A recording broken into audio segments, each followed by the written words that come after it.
doon po sa talumpok. At nagpapasalamat tayo sa Diyos sapagkat ang kanyang pag-ibig at ang kanyang salita ay nahayag doon sa lugar ng talumpok.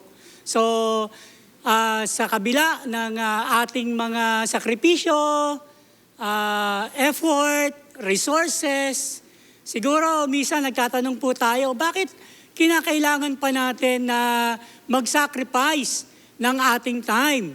Kinakailangan natin mag-sacrifice ng ating energy, diba? Ng ating mga possession, ng ating talent, just to share to them the message of the gospel. Pwede naman siguro tayo nandito na lang, nagpupuri, nagpapasalamat sa Diyos. Diba? Ang sarap umawit, ang sarap sumayaw sa Panginoon. Bilang mga Kristiyano, okay na tayo rito. Total naman, tayo ay ligtas na. Nakakapagpuri naman tayo sa Panginoon. Pero bakit kinakailangan pa rin nating lumabas at ipahayag ang kanyang salita? Sa umagang ito ay babalik po tayo sa Matthew 28:18-20, kung saan ito po yung tagubilin ng Panginoong Hesus sa lahat ng kanyang mananampalataya. Bago ang lahat, tayo po ay manalangin. Aming Diyos na makapangyarihan sa lahat, maraming salamat po sa pagkakataong ito na binigay mo po sa amin upang muli naming tunghayan ang iyong salita. Dalangin namin, O Diyos, na ikaw ang gumabay sa amin, ikaw ang tumulong sa amin. Buksan mo po ang aming mga puso't isipan upang makita namin, maunawaan po namin ang kagandahan ng iyong salita.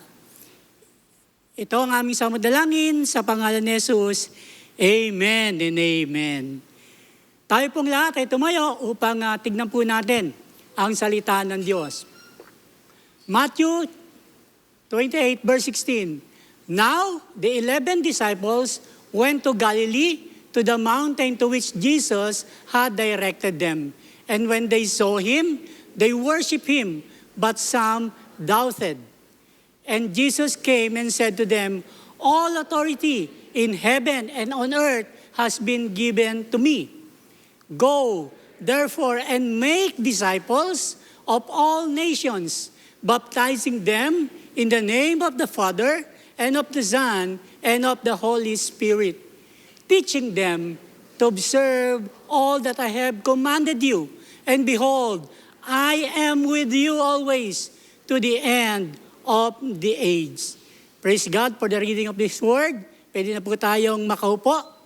Okay, patuloy natin tinatanong kanina, no? Bakit kinakailangan pa rin natin bilang mga mananampalataya na i-spread yung gospel?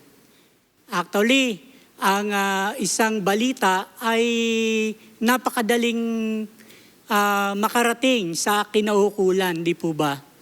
So siguro, tuwang-tuwa po tayo nung Friday night, nanalo po ang Gilas. Muli tayong nakapasok after how many years? 61 years o 30 years? 61 years, no? Muli tayong nakakuha ng gold. Di ba napakagandang balita noon? Nakaka-proud maging Pilipino. At ang bilis, no? After nung nanonood po ako, ay talagang pagkatapos ng manalo yung Gilas, kita mo agad yung feed sa social media. Diba? Ang bilis kumalat ng balita. Diba? Ang tao, merong natural tendency na magbalita. Ba, yung isang bagay na nangyari, ang bilis kumalat. Kaya nga nauso po ngayon, yung mga salitang tolits, yung salitang marites, ano ba yung latest? Diba? So, yung pagkakalat ng mabuting balita. Pero tayo, sinabi ng Panginoong Jesucristo sa atin, yun yung kanyang tagubilin. Ipangalap, ispread ang kanyang mabuting balita. Kaya tayo, bilang mga mananampalataya, bilang kanyang disipulo, ating tinatanong, bakit kailangan pa itong ipagtagubilin sa atin ng Panginoong Hesus? Una, the need is urgent. Pa? Alam po natin na ang mundo natin ay nababalutan ng kasalanan. At ang sabi sa Biblia, lahat po tayo ay nagkasala at hindi nakaabot doon sa kalwalatian ng Diyos. At napakahalaga sa Panginoong Jesucristo ang kaligtasan ng bawat tao. Ang sabi nga doon, what profit a man if he gains the whole world but loses his soul? Last Sunday, tayo po ang yung mga huling salita ni Pastor JJ doon. Yung parable kung saan namatay yung mayaman at yung mahirap. Ba? Yung mayaman, nasa kanya na yung lahat, nagtamo ng mga karangyaan. Pero, ang nakakalungkot, totoo po yung eternity. At siya po ay napahamak. Wala na pong paraan upang siya'y makabalik na muli sa Diyos. So, napakalaga po ng kaluluwa sa harapan ng Diyos. Napakalaga ng kaligtasan. At sinabi rin nga ng Panginoong Jesucristo, huwag kayong magsaya kung nakakapagpalayas kayo ng demonyo. Huwag kayong magsaya kung kayo ay nakakapagpagaling ng may sakit. Ang mahalaga ay nakasulat ang pangalan nyo sa aklat ng buhay. Ganon kahalaga sa Panginoong Jesucristo ang kaluluwa ng bawat isa sa atin. Ganon niya kamahal. The need is urgent. Halaga nito. There are urgent spiritual needs. Ang sabi po ni Paul dito sa Romans 10:1 and 3. Brothers and sisters, my heart's desire and prayer to God for the Israelites is that they may be saved. For I can testify about them that they are zealous for God, but their zeal is not based on knowledge. Yan po yung isang problema ng tao. Yung kanyang pag-aakala na sa kanyang sariling kaparaanan, sa kanyang zealousness, siya ay makakaligtas. Kung titignan po natin yung bawat religion, it is a man's way to go to God. Gumagawa po sila ng sariling kaparaanan upang ito yung maging hagdanan nila papunta sa langit. Dito, ang sinasabihan ni Apostol Pablo, yung mga Hudyo, they are zealous. They were so devoted. They do ceremonial things. They are sacrificing something. Ito yung kanilang ginagawa para sila ay maging katanggap-tanggap sa Diyos. At hindi po nalalayo sa kalagayan po natin ngayon. Maraming mga Pilipino, yung talagang deboto. Diba? Doon sa kanilang religion. Siguro rito maraming mga kabataan. Naranasan ko rin po yan. Na yung pagbawalan ka na umattend ng Bible study. Because yung mga magulang ko is very devoted, very zealous on their religion. Takot na takot sila na mapunta ako sa ibang samahan. Kami lang yung tama. Gumagawa kami ng mga sacrifices. Actually, pagdating nga sa devotion to their God, to their religion, minsan napapaya tayo mga Kristiyano. Yung ibang religion, merong 1 o'clock habit, 3 o'clock habit. Tayo, prayer meeting lang, once a month pa. Hindi po ba?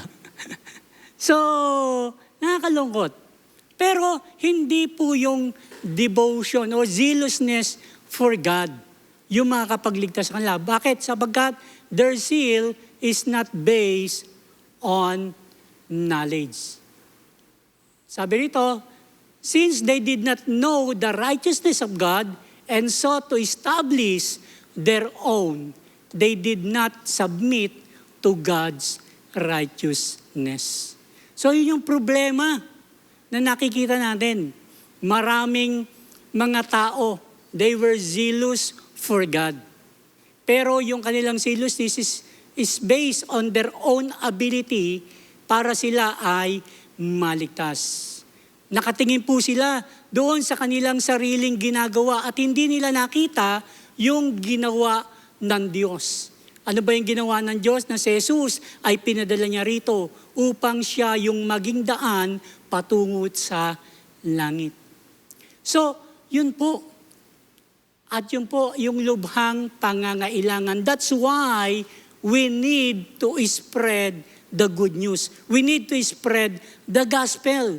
Na sasabihin natin sa kanila na ang kaparaanan ng tao ay hindi yun yung dapat na daanan, kundi ang sinasabi ng salita ng Diyos na si Jesus lamang yung daan, ang katotohanan at ang buhay. At wala makapunta sa Ama kundi sa pamagitan ng Panginoong Hesukristo.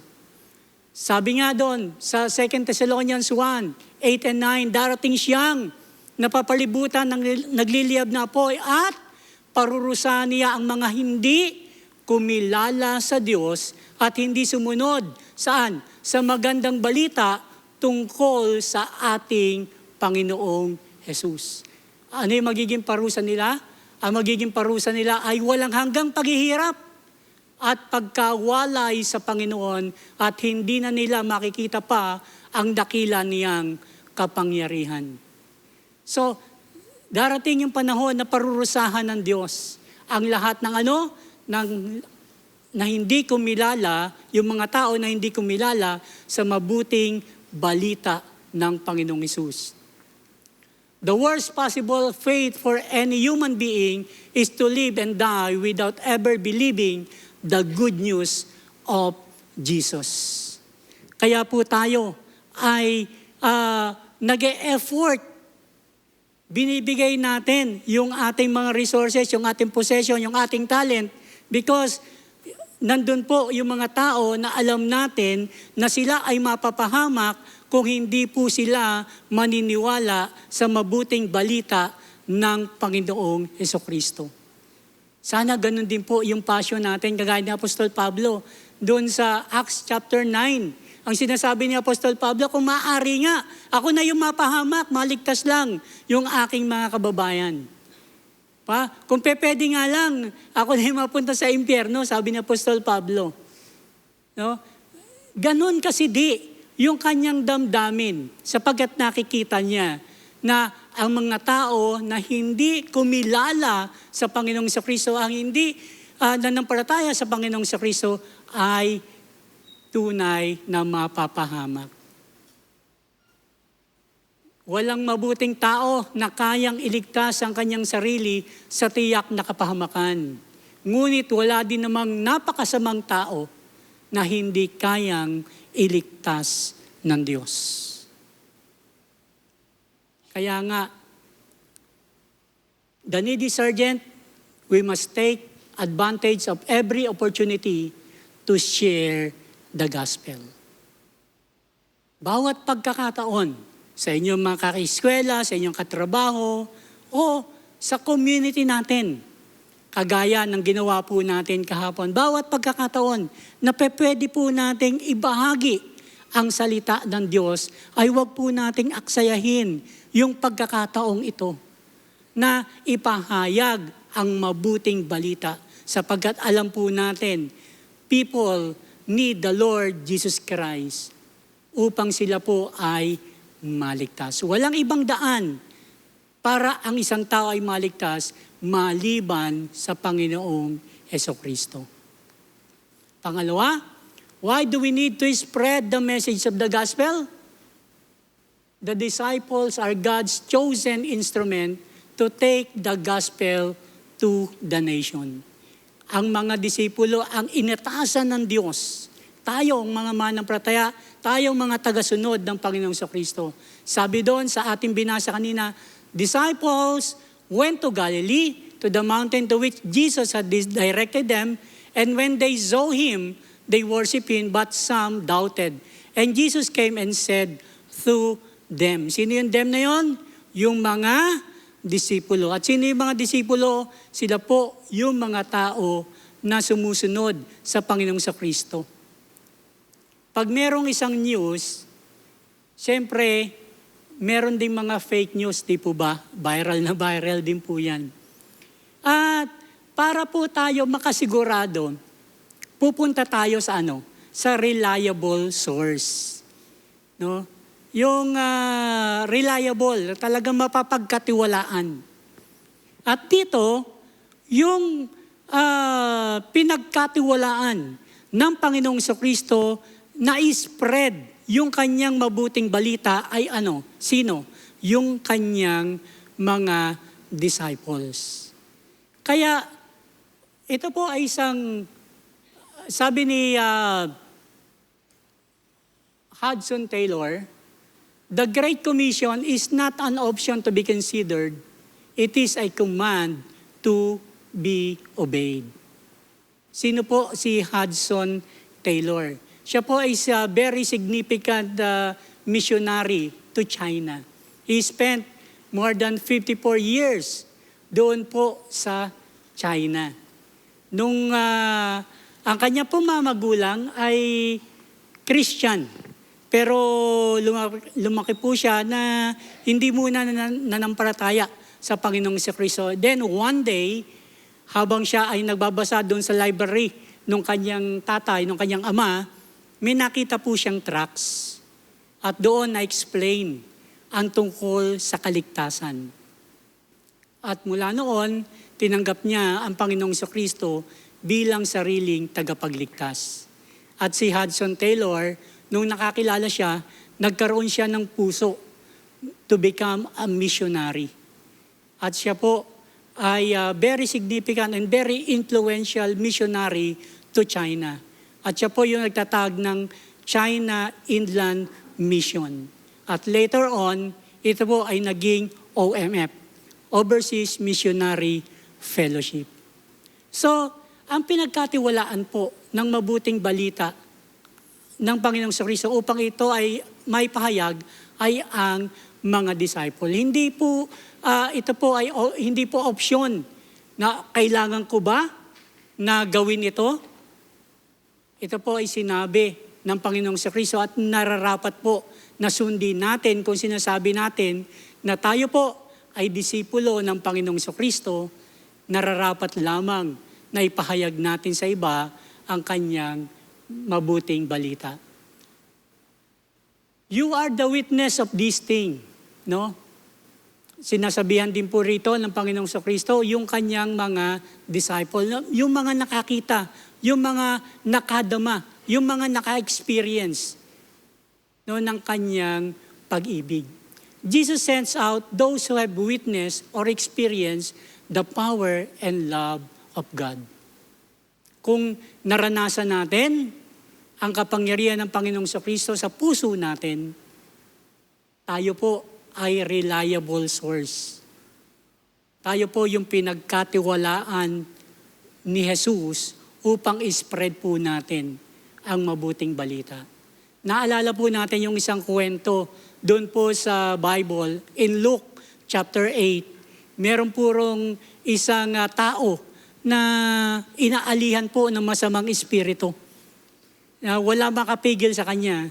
Ngunit, nung dumating ang Panginoong Jesucristo, siya po ay pinagaling at yung masamang espiritu napunta doon sa mga kawan ng baboy. Kaya nagalit yung ibang tao kay Jesus Christ. At yung inaalihan na yon ay kumalma. At naranasan niya yung pag-ibig ng Diyos sa buhay niya. Kaya sabi niya, Panginoong Hesus, susunod na lang po ako sa inyo, sasama na lang po ako sa inyo. Pero nang sabi ni Jesus Christ, hindi. Bumalik ka sa inyo at ipamalita ang mabuting bagay na ginawa sa iyo ng Diyos. Siguro rin natanong natin sa sarili natin, bakit pa ako nakakilala kay Jesus Christ? Ang isang bagay kung bakit ka nakakilala sa Kanya ay upang ikaw mismo ay magpahayag ng mabuting balita. Yung iyong na-experience. Di ba yung isang reliable source, talagang tunay na naranasan niya, nakita niya. Kaya ang mga disipulo po, sila po yung reliable source kasi they are with Jesus Christ. They experience Jesus Christ. They follow the Lord Jesus Christ. naramdaman nila yung pag-ibig, yung pagmamahal ng Diyos sa buhay nila. Kaya ikaw, kung tayo, sinasabi natin, tayo mananampalataya, we experience His love, kinakailangan po na tayo ay magpahayag din sapagkat ang tao ay maniniwala sapagkat nakita yung pagbabago sa buhay mo. Ngunit questionable kung ikaw po ay hindi sumusunod sa Panginoong Jesucristo. Di po ba? Parang yung pagiging, when you spread the good news, you are just a hypocrite na parang nagsasalita ka pero hindi naman nakikita sa buhay mo. Kaya nga, kung pinamumuhay lang natin ang mabuting balita, pinamumuhay natin ang ating pagiging Kristiyano, it is just a mystery to people. Kasi lagi natin tinatanong, bakit ka maganda yung buhay niya? Bakit ba may pagbabago sa buhay niya? Siguro umaattend lang yan sa GCF, kaya ganyan yung buhay niya. So, misteryo, may question yung tao. Pero kung nagpapahayag tayo ng mabuting balita, pero hindi naman nakikita sa buhay mo, ito po ay hypocrisy lang. Yung bang napaka-active mo sa church, pero pagdating sa bahay mo, hindi nakikita sa buhay mo.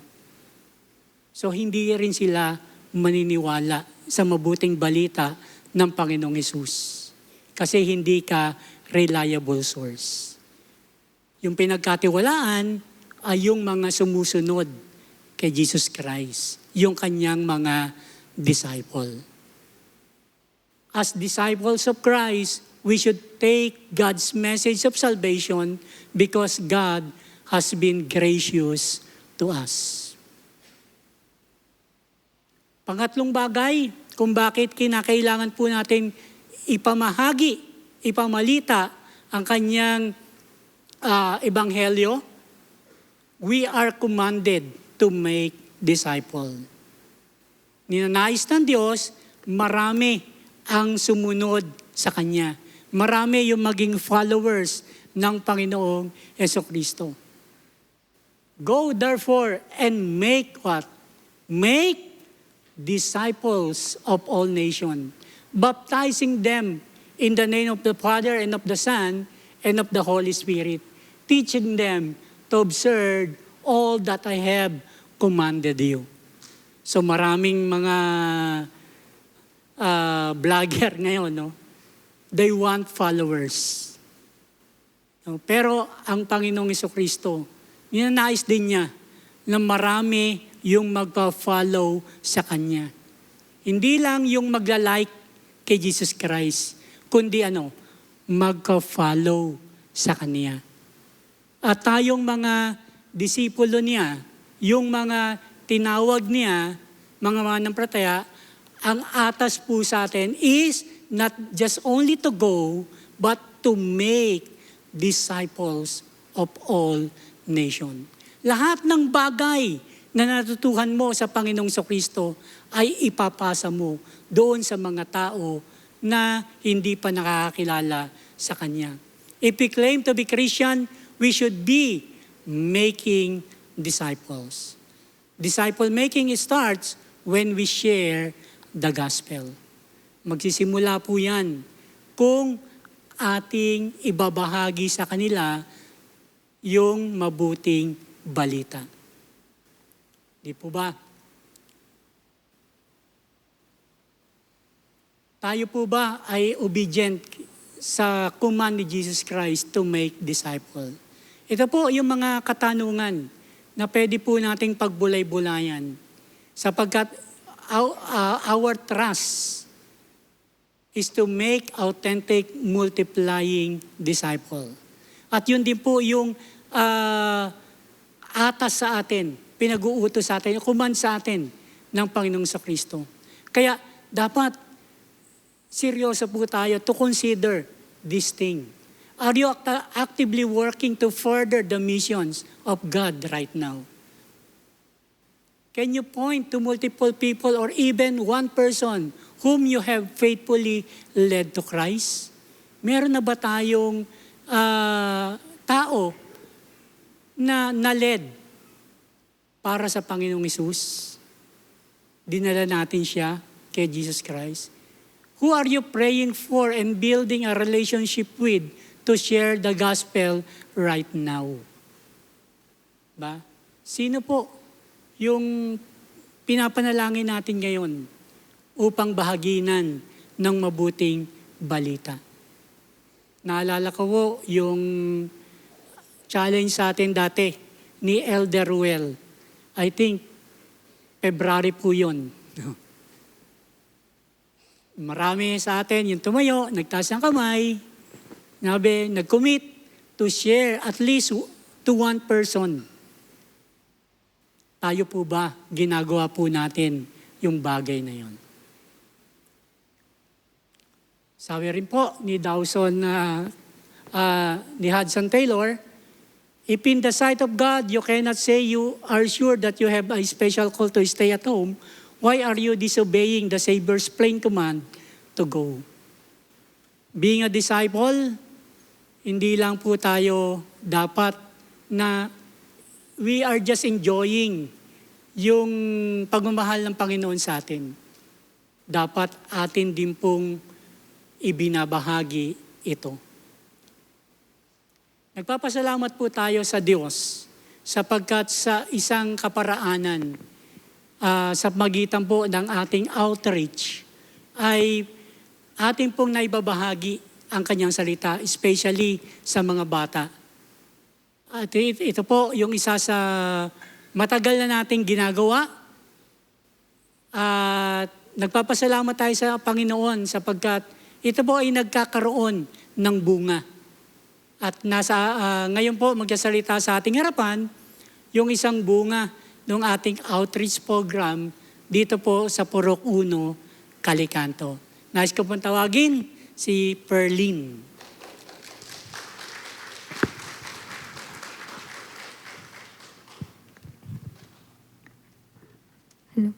Hello. Good morning po sa ating lahat. At ako po si Derlyn Dalan po at ako po ay isa lamang din pong bata na tinuturuan po ng mga pastor. Unang beses po akong nakarinig ng salita ng Diyos ay doon po sa aming chapel, sa aming purok po. At dahil doon po ginaganap ang outreach po ng GCF po sa aming purok. At ang nagtuturo lamang din po sa amin noon ay ang mga pastor. Nagsimula po ako umattend ng feeding program noon po ako ay grade 2 pa lamang po. Ito po ay 2015 po.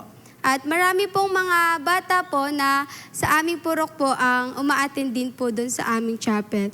At tinuturuan po kami doon tuwing Sabado po na mag-memorize po ng verse po na kapag katapos po namin na maturuan po ay may papakain po sa amin ang mga pastor. At tuwan-tuwa po kami doon ng aming mga kasama po dahil bukod po sa nag-enjoy kami ay may natututunan po kami. At napakalaking bagay po na naitulong po nito sa aming mga bata. At nung tumagal po na kami po ay tinuturuan, ay lumipat po ang aming venue. Dito po sa church mismo, ginanap ang outreach po na iyon. Nagsimula, nung nangyari po ito, nung ako po ay grade 4 po, 2017 po. Kasama ko pong umattend dito po ay ang aking pong mga pinsan po at ang P1 po. At kasama na rin po namin dito yung aming iba't ibang barangay po na umaattenda rin po dito sa church na ito.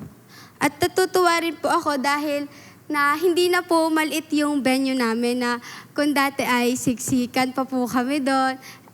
Nung po ay malaki na marami na po kami naging friends at madami na po kaming natutunan at marami na po kaming nakilala po na kaibigan po. At nakakatuwa lang po na dati po na kung maliit lamang ay lumaki na grabe yung grabe ang Panginoon na nilipat niya po kami dito sa church na ito po.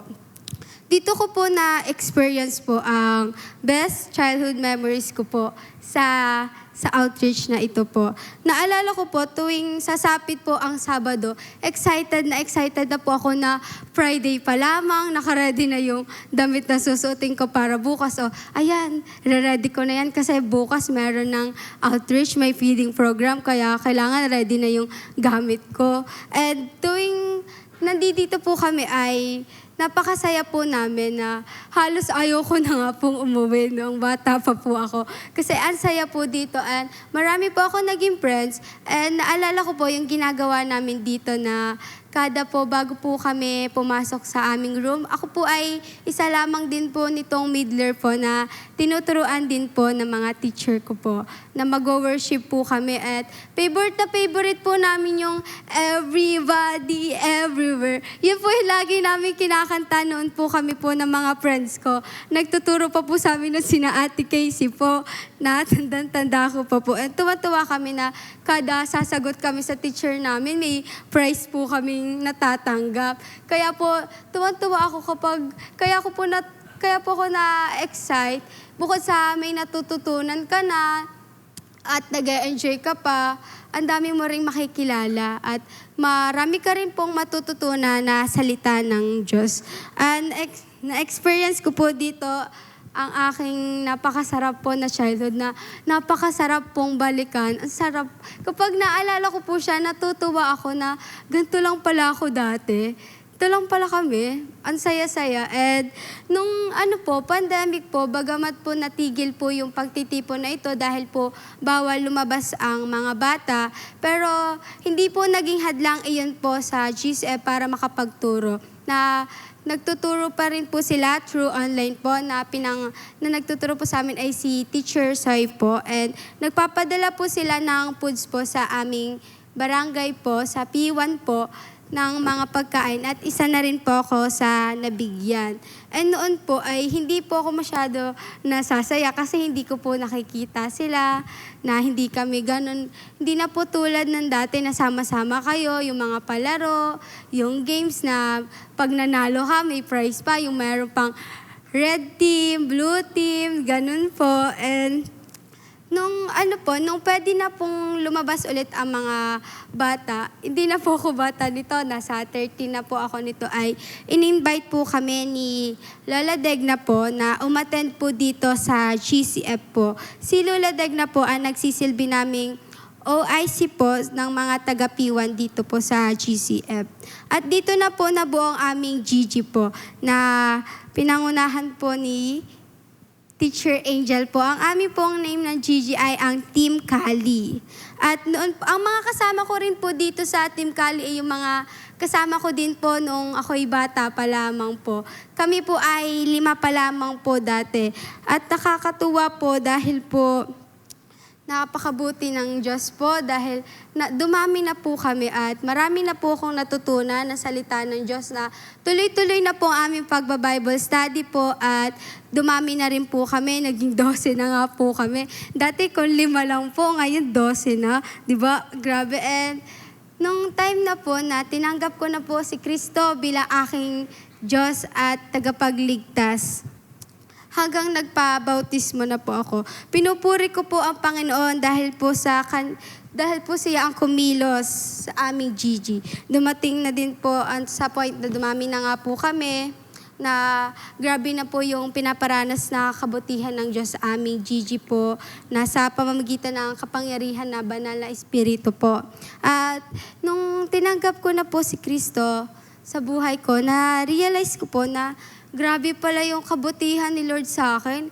Grabe pala yung pagmamahal ni Lord sa akin na gusto niya akong maligtas mula sa ikalawang kamatayan sa impyerno sa pamamagitan ng pagkamatay niya sa krus at muling pagkabuhay. Pinagbayaran po ng Panginoon ang aking kasalanan doon sa krus na grabe kahit hindi ko deserve yung kapatawaran na yon. Pero dahil mahal ako ng Lord, pinatawad niya pa rin ako. And natutunan ko po na hindi pa po huli yung lahat. Na kung gusto niyo pong magbago, pwede pa. Hindi po tayo kailangan na feeling mo hopeless ka na, wala ka ng pag-asa. Hindi po, kasi hinihintay lang po ng Lord na manumbalik po tayo sa Kanya, na kahit gaano po kagrabe yung kasalanan po na nagawa natin, nandyan po siya, ready po tayo niyang patawarin po sa ating mga kasalanan. Ganyan po tayo kamahal ng Panginoon. Kaya po sa mga tao po rito na kung gusto niyo pong tanggapin ang Lord, tumanggap po tayo sa Lord at patatawarin po tayo niya ng buong puso po na hindi po magbabago yun, na ganyan kabait ang Lord at ganyan tayo kamahal ng Panginoon. At pinupuri ko po ang Panginoon dahil kung dati po lamang ay tinuturuan lamang po ako ng mga teacher po at pastor, ay ngayon po ay isa na rin po ako sa mga nagtuturo po sa mga bata po, na hindi lang po pala ako basta kabataan, isa rin po ang kabataan with a purpose. At hindi porket bata ka lang, wala ka nang magagawa, etsyapwera ka na. Hindi po. Kasi pwede ka palang gamitin ng Panginoon na sa mga bata para makapagturo ng kanyang salita. So kung ikaw yung kabataan na feeling mo na wala ka nang magagawa, hindi po totoo yon, dahil may plano ang Lord para sa'yo. Malay mo, ikaw, isa ka rin doon pala sa kabataan na yon, na gagamitin ng Panginoon para sa mga bata rin na nangangailangan ng salita ng Diyos. At sa pamagitan po ng Lord, na sa kabutihan niya po, grabe po ang pagkilos ng Panginoon sa aking buhay, na isa na rin po ako sa mga nagtuturo sa P1 at P5 po.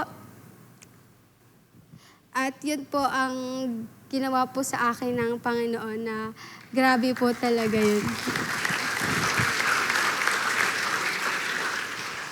Okay, salamat. Praise God. Yan po yung isang bunga ng ating pong outreach program na ginagawa tuwing Saturday. So, salamat sa Panginoon sapagkat hindi nawawala ng kabuluhan yung ating pagpapalaganap ng kanyang mabuting balita. Isipin nyo, isa namang kabataan na naligtas. Okay. So, patuloy po tayo na magpapalaganap ng mabuting balita sapagkat God promises to be with us. Pangako niya na tayo ay kanyang sasamahan. Sabi po ron, and behold, I am with you always to the end of the age. Hindi po sinabi ng Panginoong Jesucristo na I will be with you. Ang sabi ni Jesus Christ, I am with you. Ako ay kasama nyo. Hindi yung sasamahan ko kayo, kundi ako ay kasama ninyo. Kaya every time we go and make disciple, alam po natin, magagawa po natin ito, hindi dahil sa sarili nating kalakasan, kundi dahil kasama natin ang Diyos. Di po ba? We have a constant companion. Lagi po nating kasama. Kaya malakas ang loob natin na gawin yung mga bagay-bagay. Kagaya po ni Paul. Siya po ang nag-i-equip, nagpo-provide ng lahat ng pangangailangan. Si Pablo, maraming mga beses na kanyang napatunayan niyan. Sa kanyang pangangaral ng mabuting balita, ay naranasan po niya yung mga persecution. Naranasan niya yung mga pangangailangan. Ang pag-i-spread po ng mabuting balita doon sa mga tao ay isang bagay na hindi madali. Mahirap po yan. Sabi nga, ang kaligtasan ay libre. Ngunit yung pagdadala ng kaligtasan doon sa mga tao, yan po ay may bayad. Yung mga outreach program po natin, yung pagpapakain po natin, yung ginagawa po natin mga medical mission, may effort po. Merong sacrifices. Umisan nakikita natin parang imposible, pero salamat because God is with us. At yun po yung pangako ni Jesus Christ. I am with you always to the end of the age. Kaya, sabi rin po muli ni Hudson Taylor, God's work done in God's way will never lack God's provision. Ang isang gawain ng Diyos na ginawa natin, para sa Kanya, hindi niya pagkukulangin. Kahapon lang po, isang patotoo na talagang dati pinagpe-pray pa namin kung sino yung mga doktor, sino yung mga dentist. Pero kahapon po, grabe yung ginawa ng Diyos. Kung paano po siya nagpadala ng mga tao. Yun isang mga bagay na hindi mo naiisip. Pero nangyayari ang lahat na ngayon dahil kasama natin ang Diyos. Kaya malakas po yung loob natin. Kaya nga sabi ni Apostle Paul, My God shall supply all your needs according to His riches in glory in Christ Jesus. Si Pablo sa kanyang pangangaral ng salita ng Diyos, siya po ay nasaktan. Siya po ay nireject. Siya po ay nakaranas ng pang-aapi.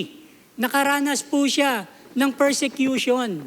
Pero siya po ay nagpatuloy sa kanyang pangangaral ng salita ng Diyos because alam po niya, kasama niya ang Diyos. Sa pangangaral po natin ng kanyang mabuting balita, hindi lahat ng tao ay i-accept ang Panginoong Jesucristo. Some people will reject Jesus Christ. Some people will reject you. Sometimes meron kang problema na kakaharapin. Pero lagi mong alalahanin that God is with you. At yun yung pangako ng Panginoong Jesucristo sa bawat mananampalataya, sa bawat disipulo na mangangaral ng kanyang salita. Ang sinabi niya, I am with you. Kaya, yung presence ng Panginoong Jesucristo ang magbibigay ng confidence sa bawat isa sa atin to spread the gospel. Hindi po tayo titigil na ipangaral, ipangalap ang mabuting balita sapagkat alam po natin na tayo ay inutusan ng Diyos at sa kanyang utos kasama natin ang Diyos. Tayo, sabi po rito, we keep spreading the gospel because number one, the need is urgent. People need to know the Lord Jesus Christ. Mapapahamak po sila kung hindi po nila malalaman ang kaligtasan na inaalok ng Panginoong Jesucristo. Tayo po yung tinawag ng Diyos. Tayo po yung inatasan ng Diyos na magbahagi ng mabuting balita sa kanila. We should be a reliable source by our testimony, by our lips, and by our lives. We are the instrument of God. And we are commanded to make disciple. Nais ng Diyos, nais ni Jesus Christ, marami yung mag-follow sa Kanya. At ang mabuting balita, kasama lagi natin ang Diyos. God is with us. Tayo pong lahat ay manalangin.